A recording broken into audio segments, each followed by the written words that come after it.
section, we are looking at how you can work with your child's strengths as strategies to help them at home and at school. We look at the importance of dyslexics seeing the big picture, how they need to make connections to gain understanding, and how relationships help calm their brain.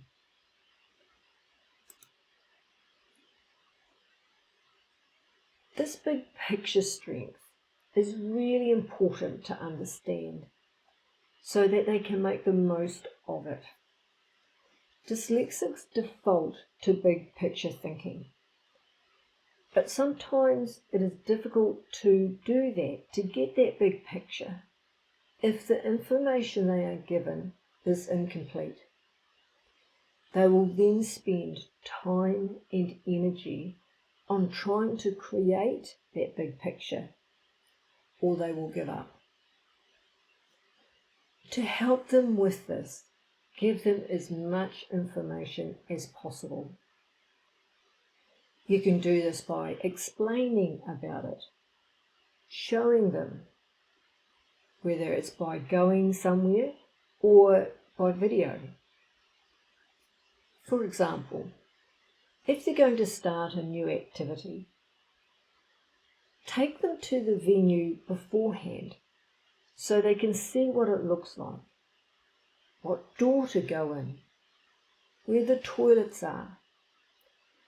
You can tell them who's going to be there and connect it to people they may already know.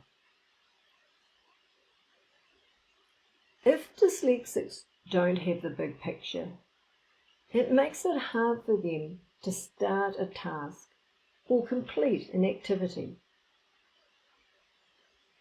Some dyslexics like to watch for a few goes so they can work it out, that big picture. For example, watching some football games before actually having a go.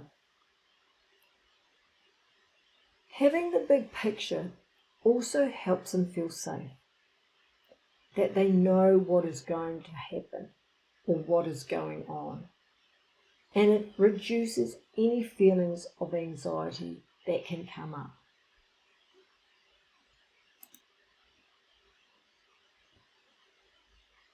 Dyslexics look for patterns or make connections of information to help them with coming up with ideas, different ways of doing things, and also working out how to do things. When they come up with an answer, ask them to explain more about why they came up with that answer. Their dyslexic way of thinking means they come up with more in-depth answers. However, dyslexics can sometimes think these are the wrong answers because they are different to how others would respond. Ask the question, "Tell me more. What is your thinking?" This is better than asking, "How did you get that?"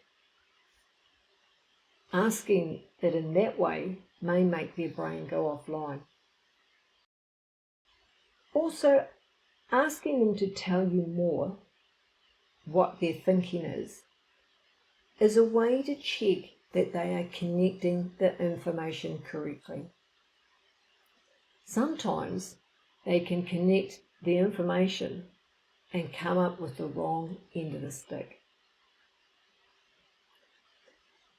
To help build on this connecting strength, relate information you give them so it connects to something in their lives. Also, make the connections as visual as possible. You can do this by telling them what it looks like and describing them. Here's an example. Say they're going to try a new activity. What you can say is that some of the people they know from another activity are going to be there as well.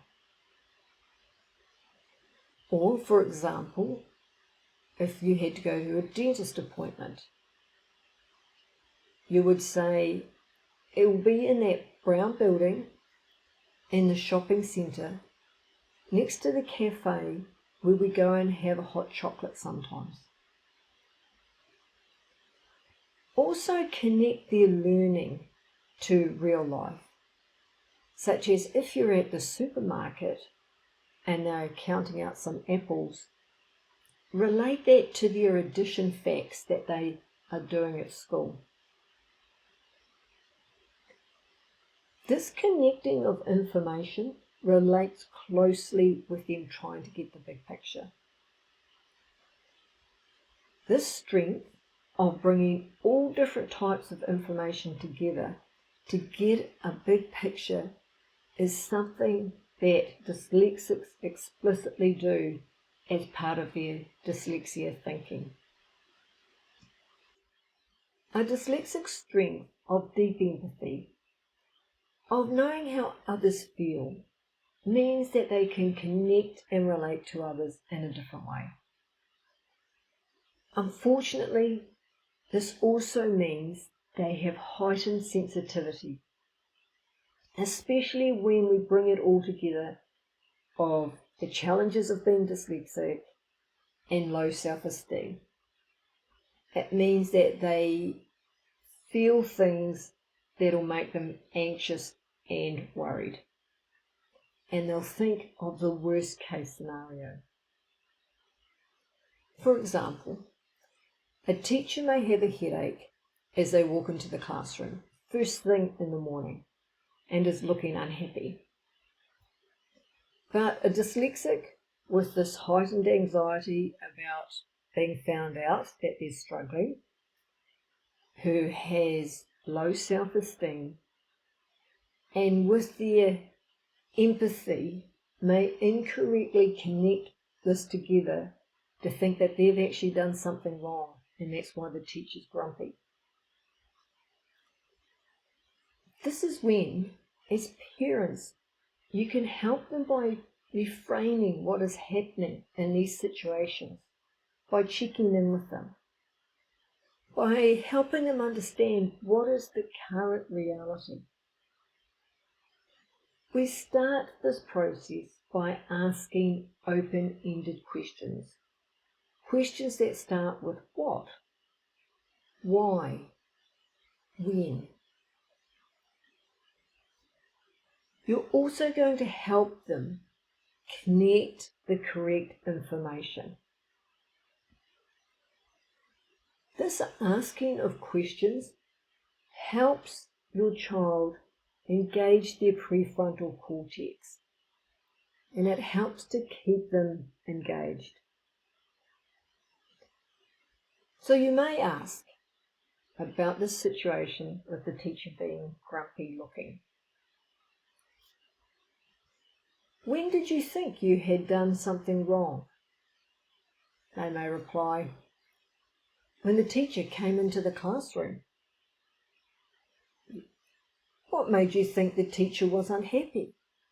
They may say, they looked grumpy, they had a frown. Did the teacher say anything to the class about why they were grumpy? Later that day, she said she had a sore head.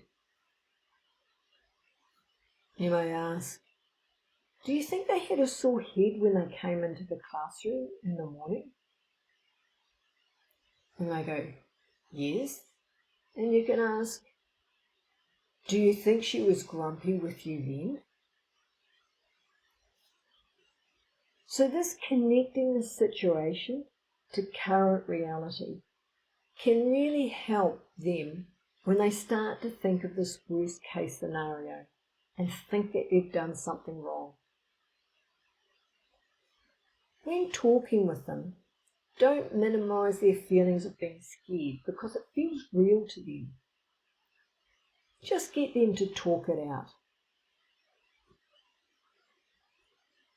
As they can be sensitized to growly voices, speaking in a calm, neutral voice will increase your ability to keep their brain engaged in what you were talking about when you're talking with them.